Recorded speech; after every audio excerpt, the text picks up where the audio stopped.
I'm an open book, literally. Speaking of books, oh my gosh. So I went on Amazon to check out how your book is doing. And the name of your book is How to Find a Job That Won't Crush Your Soul. I just happen to have a copy right there. I'm telling you, you've got 95% five-star ratings. That's amazing. And I was reading the reviews and I was just smiling and I was thinking, oh my God, that just describes Linda to a T. I want you to tell me about your comedy because I think that is so fun because people say laughter is the best medicine. So I think, people like us are the pharmacists who are constantly giving out the prescriptions. Yeah, yeah. I actually started getting into comedy at a very low point of life. It was back in 2003, so almost 20 years ago. It was like Memorial Day weekend, 2003. I moved to Las Vegas by myself Mm, after my second divorce, and I got out west. I mean, I'm from upstate New York, and I should say that when I was a kid, I sent my jokes to Johnny Carson. really? Yeah, Oh that my gosh. I was 9.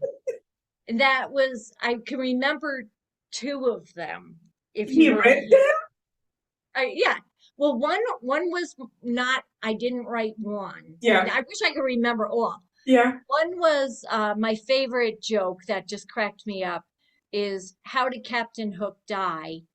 He wiped himself with the wrong hand. And I just thought like that's gold, right? And then, but I knew that Johnny Carson had an adult audience. Yeah. So I wrote some adult material and it was but my point is very often there is something in your childhood that you were interested in. Yeah. And somewhere along the way, maybe somebody told you you wouldn't be good at it, or you were just too scared, or you Yeah. figured it wouldn't be good.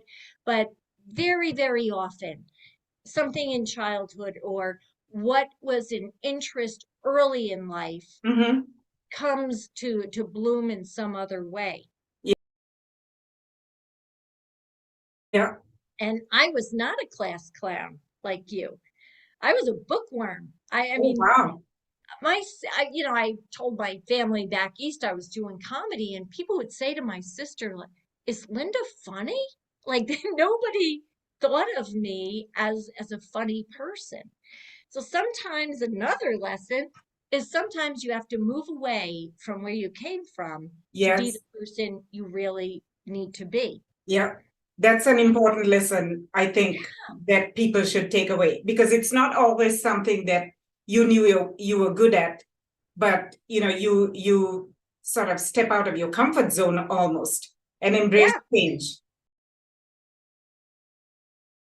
Yeah. yeah. Yeah. I think And that's you very know, inspirational.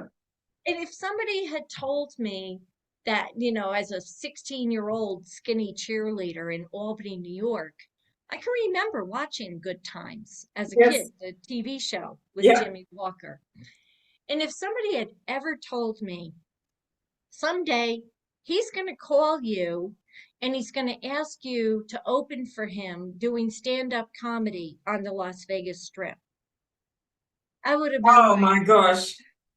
who are you talking about? Beyond my expectations. Yeah.